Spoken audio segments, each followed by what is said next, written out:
Science fiction movies जैसे star Wars, Star Trek या फिर गार्डियंस ऑफ द गैलेक्सी, इन सारी मूवीज में एक चीज कॉमन है, ये लोग बड़ी कूल दिखने वाली स्पेसशिप का इस्तेमाल करके इंटरगैलेक्टिक ट्रैवल करते हैं। ये स्पेसक्राफ्ट्स यूनिवर्स में हर जगह जाने की कैपेबिलिटी रखते हैं, चाहे वो प्लैनेट हो, कोई मिस्टीरियस क्रीचर का स्कल या फिर एम्प्टी स्पेस। और यहाँ पर बहुत सारे ऐसे एडवांस प्लैनेट जिनकी ऑर्बिट में मैसिव स्पेस स्टेशन घूम रहे होते हैं। ये स्पेस स्टेशन भी दूसरे स्टार सिस्टम को एक्सप्लोर करने की कैपेबिलिटी रखते हैं और ये सब कुछ पॉसिबल हो पाता है इन शिप्स में लगे पावरफुल इंजन और पल्स ड्राइव की वजह से। साइंस फिक्शन इंटरस्टेलर ट्रांसपोर्टेशन और इंटरस्टेलर ट्रैवलिंग की एक बहुत अच्छी इमेज दिखाता है, लेकिन क्या असलियत में हम कभी अपने सोलर सिस्टम के बाहर इस यूनिवर्स को एक्सप्लोर कर पाएंगे?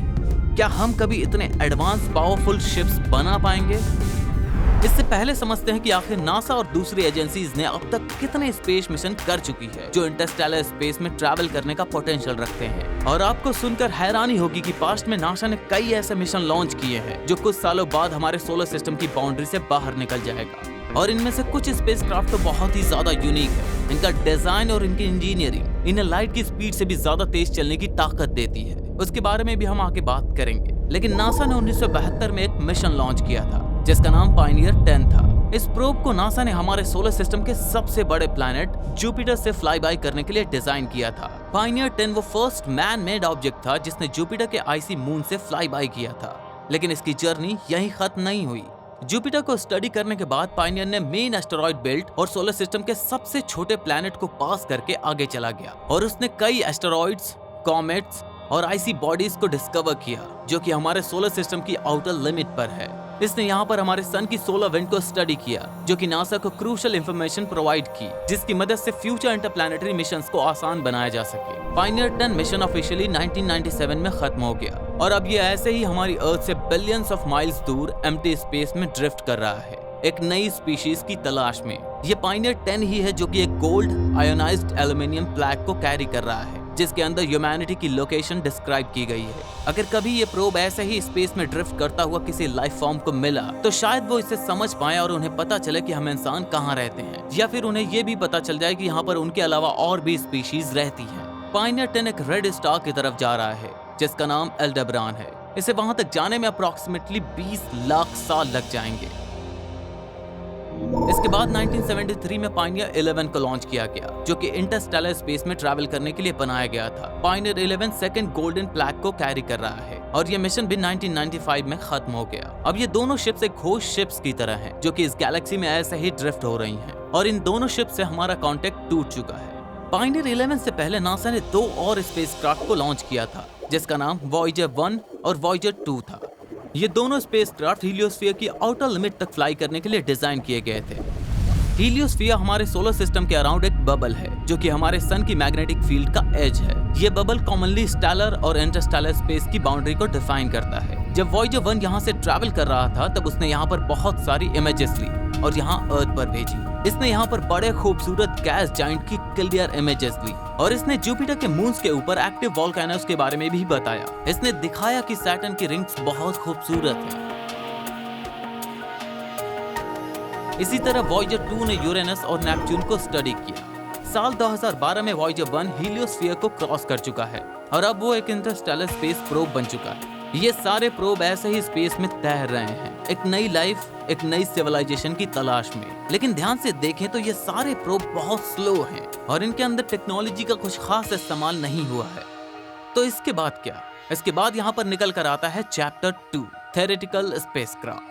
और ये वो स्पेसक्राफ्ट हैं जिससे हम यूनिवर्स को एक्सप्लोर कर सकते हैं। ऐसा ही एक स्पेसक्राफ्ट 1973 में ब्रिटिश इंटरप्लैनेटरी सोसाइटी द्वारा डिजाइन किया गया था। ये थ्योरेटिकल स्पेसक्राफ्ट हमारे सोलर सिस्टम से भी बाहर फ्लाई करने की कैपेबिलिटी रखता है। ये उड़ने के लिए फ्यूजन न्यूक्लियर पल्स रॉकेट का इस्तेमाल करेगा जिसके अंदर एक स्मॉल रेडियस की मैग्नेटिक फील्ड में थर्मोन्यूक्लियर बॉम्ब डेटोनेट किया जाएगा और थियरी में ये एक्सप्लोजन इतनी फोर्स जनरेट कर लेंगी जिससे ये स्टारशिप अप्रोक्सीमेटली 29,000 किलोमीटर पर सेकंड की स्पीड से चल पाएगा। ये 510 गुना ज्यादा तेज है लॉकहीड SR-71 ब्लैकबर्ड से जो कि अब तक का सबसे तेज चलने वाला जेट है। इस प्रोजेक्ट का नाम डेडलेस था जिसे हमारे सन से 6 लाइट ईयर्स दूर बर्नार्ड स्टार की तरफ भेजने का प्लान बनाया गया था। बर्नार्ड स्टार एक रेड ड्वार्फ स्टार है और ये सन से चौथा सबसे नजदीकी स्टार है। प्रोजेक्ट डेडलेस को 1997 में बंद कर दिया गया और इसके किसी भी तरह के प्रोटोटाइप पर काम नहीं हुआ।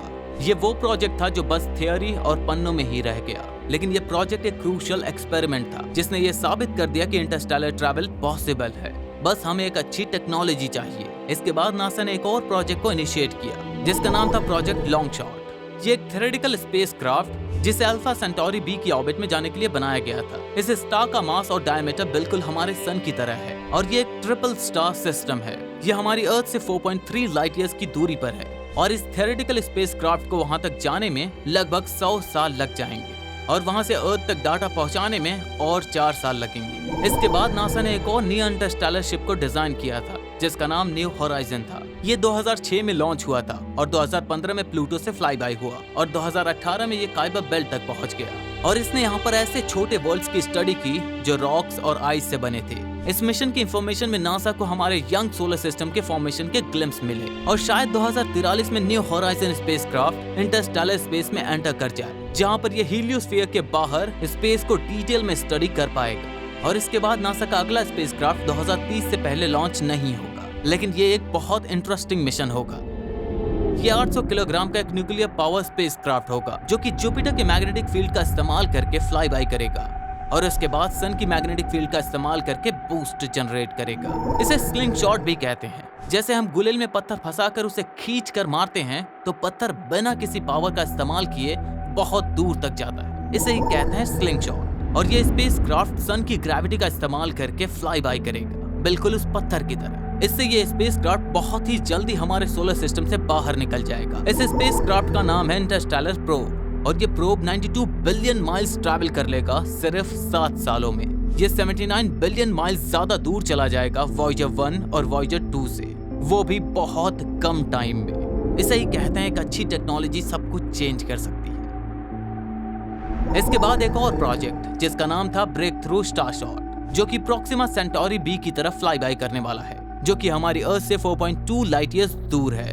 प्रोजेक्ट स्टार शॉट एक बहुत ही हल्के कॉन्सेप्ट पर बेस्ड है जिसका नाम है स्टारशिप। स्टारशिप एक लाइट पावर्ड प्रोपल्शन सिस्टम का इस्तेमाल करता है जिससे इसकी स्पीड 37,000 माइल्स पर सेकंड हो जाएगी और हो सकता है कि यह इनोवेटिव प्रोपल्शन सिस्टम ही वो फाउंडेशन है जो हमें फ्यूचर इंटरस्टेलर स्पेस ट्रैवलिंग में मदद करेगी। इसके बाद एक और creative propulsion system M drive, जिसे हम इम्पॉसिबल ड्राइव के नाम से भी जानते हैं। एम ड्राइव एक थ्योरेटिकल थ्रस्टर है जो कि रिफ्लेक्टेड माइक्रोवेव का इस्तेमाल करके huge amount of thrust generate करेगा बिना किसी गैसोलीन का इस्तेमाल किए। हाँ, इसे सुनने के बाद ऐसा लगता है कि आखिर ये कैसे पॉसिबल है, इसीलिए हम इसे अभी इम्पॉसिबल ड्राइव कहते हैं और इसीलिए इसका कोई भी वर्किंग डिजाइन नहीं है। लेकिन नासा ने इसके कई प्रोटोटाइप को बनाया है और उसको टेस्ट भी किया है, लेकिन फिर भी कोई भी रिजल्ट नहीं आया। हो सकता है एम ड्राइव फिजिकली इम्पॉसिबल हो, इसीलिए एरोस्पेस इंजीनियर्स ने एक और इनोवेटिव आइडिया को थ्योराइज्ड किया जिसमें उन्होंने न्यूक्लियर रिएक्टर को एंटी मैटर थ्रस्टर से रिप्लेस कर दिया। और नासा के मुताबिक एंटी मैटर सबसे पावरफुल सोर्स ऑफ फ्यूल है जिसे ह्यूमैनिटी जानती है। फॉर कंपैरिजन, एक न्यूक्लियर पावर स्पेस फ्लाइट जो कि मार्स तक जाने में ही बहुत ही ज्यादा मात्रा में केमिकल फ्यूल कंज्यूम कर लेगी, लेकिन अगर हम इसी जर्नी को अगर एंटी मैटर स्पेसक्राफ्ट से करेंगे तो उसे सिर्फ 10 मिलीग्राम एंटी मैटर चाहिए होगा। लेकिन अभी एंटी मैटर बहुत ही ज्यादा रेयर, अनस्टेबल और बहुत ही ज्यादा एक्सपेंसिव है। तो इसके बाद क्या कोई ऐसा स्पेसक्राफ्ट है जो कभी इस गैलेक्सी में लाइट की स्पीड से वॉर्प कर पाएगा? तो नासा के साइंटिस्ट ने ऐसे भी एक थ्योरेटिकल स्पेसक्राफ्ट को डिजाइन किया है जिसका नाम है IXS एंटरप्राइजेस। इसके अंदर लगी वॉर्प ड्राइव एक थ्योरेटिकल मैटर का इस्तेमाल करेगी जिसका नाम है एक्सोटिक मैटर। इस एक्सोटिक मैटर का इस्तेमाल करके ये शिप लाइट की स्पीड से भी ज्यादा स्पीड से ट्रैवल कर सकती है जिसे कोई भी ह्यूमन मेड स्पेसक्राफ्ट पीछे नहीं छोड़ सकता। पिछले 50 सालों में हमने बहुत सारी एक्सप्लोरेशन किए इस सोलर सिस्टम की आउटर बाउंड्री से लेकर हीलियोस्फीयर को पार करने तक, और अब हम स्पेस में दूसरे प्लैनेट की ऑर्बिट में पहुंचने के लिए मिशंस की तैयारी कर रहे हैं। हाँ, अभी तो हम गैलेक्सी में कहीं भी वॉर्प नहीं कर सकते, लेकिन जैसे जैसे हम नई नई चीजों को एक्सप्लोर करेंगे, नए नए स्पेसक्राफ्ट को बिल्ड करेंगे, तो हो सकता है कि एक दिन हम इस सोलर सिस्टम और इसके बाहर बियॉन्ड स्पेस को एक्सप्लोर कर पाएंगे। हम नए नए प्लैनेट्स पर जा पाएंगे। यही है ह्यूमैनिटी का फ्यूचर।